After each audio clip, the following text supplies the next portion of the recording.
Hey guys, Jay here. Well, we again did not have enough information to plan any build. Maybe we can plan some build that actually exists before and then did not get nerfed in the patch note, but I don't really want to do that. And to be fair, I don't think I can do that because I look back at my mobility guide for previous patches, and basically there's only one build that is not gutted or completely removed from the game because the mechanic change, they remove some interaction in the game, or they just heavily nerfed something.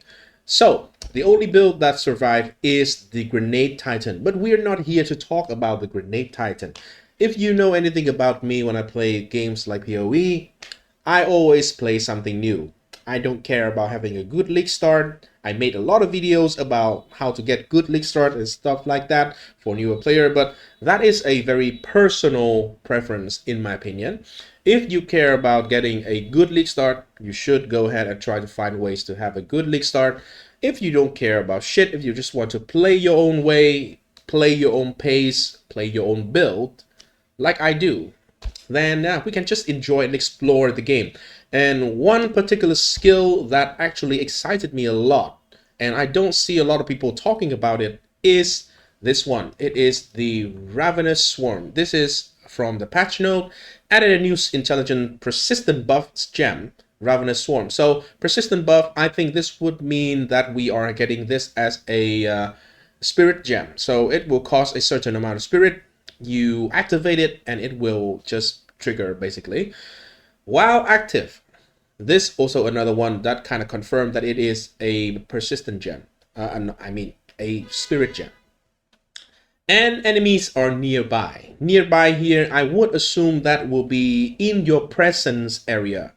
And so we can potentially modify the presence area of effect. In the end game, there is an expensive item called the Alpha's Howl, which is going to double the range. So basically for this skill, if you treat it as like a pseudo righteous fire, that is going to double your area of effect for righteous fire, basically double your AoE. Or you can use blood. There is another one that give you a lot of like 60% presence area of effect or something. That is the helmet, and it is like one chaos or one exalt item. Very cheap. Anyway, swarms of insect. Swarms of insect emerge from your body to pursue enemies. I have to say this, right? I'm an Asian person. I'm an Asian man. I was born and raised in Asian culture, and I like anime and mangas. Mostly, I actually read mangas. I don't actually watch a lot of animes because it take a lot more time. And well, this actually rings a bell to a certain character. I would like to bring him up here. This is a character from Naruto, Aburame Shiro. Aburame Shino. Shino? Yeah, Shino, not Shiro.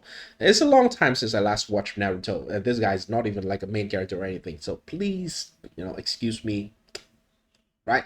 Anyway, the swarms are untargetable minion, so we don't need to worry about survivability basically. And based on the mechanic of the skill described here, I think if the enemies is in the range, right? Assuming if the minion is actually damageable, if they take a slam from a boss or something and die, we would just spawn new minion immediately because swarm of insect emerge from your body, right? So, well, they attack, they poison. Anyway, it seems like this skill has a very heavy, like righteous fire vibe to it. However, we know for sure at this moment that GGG and specifically Jonathan is the face of it. The whole thing seems to not like uninteractive gameplay. And therefore, I have a very strong reason to believe that this skill really cool to me, but it would not deal a lot of damage. It would probably deals a very tiny amount of damage. So we need to solve that some way somehow. Obviously, we should be getting into the actual game, trying to test things out before we can actually find a good way to get a lot of damage for Ravenous Swarm. So we can, depending on how much the base damage is, we can get some extra damage from Lich, Unholy Might. We can get maybe, because it is attack, so we can maybe use Banner with the Tactician. I don't know exactly what it is going to help, but there is a way that if you don't want to build around minion, you can potentially rip out a lot of damage. And it is going to be impale. Impale is a debuff inflicted by hit, which store 30% of pre-mitigation hit damage of impaling as its magnitude. So you scale the initial hit that caused the impale, and then subsequently attacks hit, and this does not specify that it needs to be your attack hit. If you cause the impale and the minion attacked, it will also just pull off the impale, right? And if another minion cause impale, like for example, Skeletal Brute, for example, is a very heavy hitting minion, at least previously, and the Ravenous Swarm here, because it is a swarm, I would assume it will be a series of very small hits that is relatively fast and deals basically no damage, tickling damage. So it should synergize really, really well with things like Impale. So the only thing that we need to figure out is how to scale the Impale damage, because I do think that the Impale damage here is an unscalable value because it already is scaled once with the hit that caused the Impale. It will not make sense if it can be scalable again when you pull out the impale and cause impale damage. Sounds a little bit convoluted to a New Year's, but basically, you try to get an impale from your character that do a lot of damage, and it will make a big impale buff, and then this thing, it hits multiple times again and again and again, and it will just capitalize on that big impale hit to deal a lot of damage, right? So yeah, that basically is the whole idea. We can have a maximum of 60 impale debuff target at once. I don't think this cap is that big of a deal unless this thing deals like 10 hits per second or something. But anyway, each attack hit will only extract and benefit from the strongest one of them. So because of how Impale work here, I do believe that when you trigger an Impale or when you use an Impale stack to deal damage, it will be removed. So therefore you should be finding a way to deal a lot of Impale hits basically. And therefore, first of all, you need a physical skill to deal physical damage. Second, you also need a lot of hits. So you can apply a bunch of impale stacks, and then therefore Ravenous Swarm can actually deal damage repeatedly. So there are a couple of things that we can do here actually. So maybe most important, probably the important, the time that we need to worry about dealing a lot of damage is going to be on bosses. So I'm thinking maybe if you just go full minion and you go brute, skeletal brute, a lot of the skeletal brute, as many as you can, and they would deal a bunch of like attack damage to a single target and maybe to a monster around as well. Or you can potentially use a physical skill like Bone Storm, for example, can be a good thing.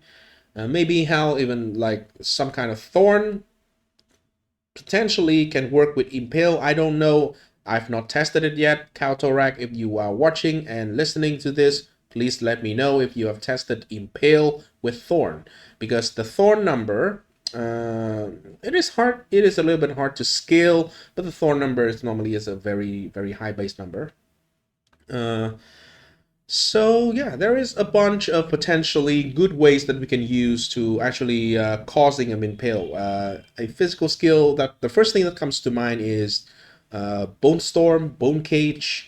Those kind of physical spells should be a little bit easier to scale, especially early on.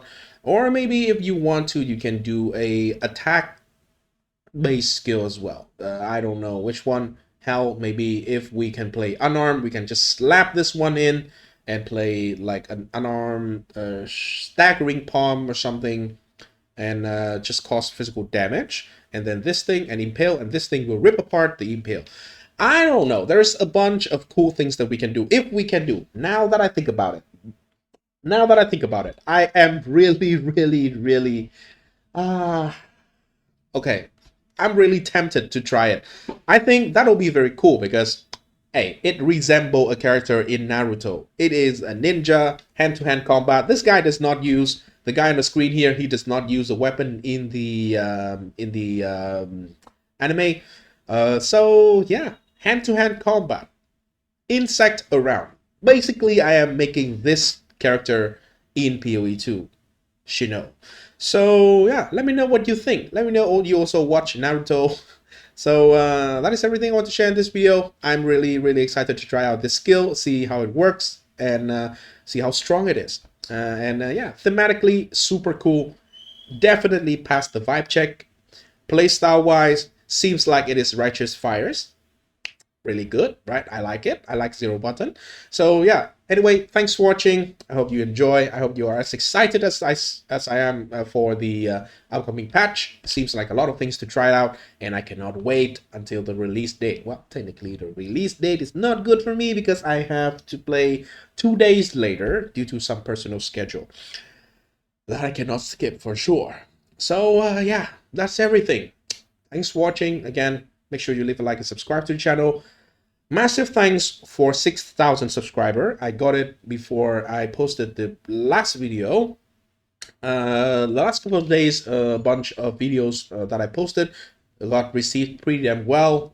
Thanks everyone for all the support, and yeah, continue to do so. If you're new to this channel, if you find some things like cool, some things interesting, something helpful, consider to leave a like and subscribe. And I will see you in the next video. Peace. Hopefully one day it will fund me to have a good reason to learn editing.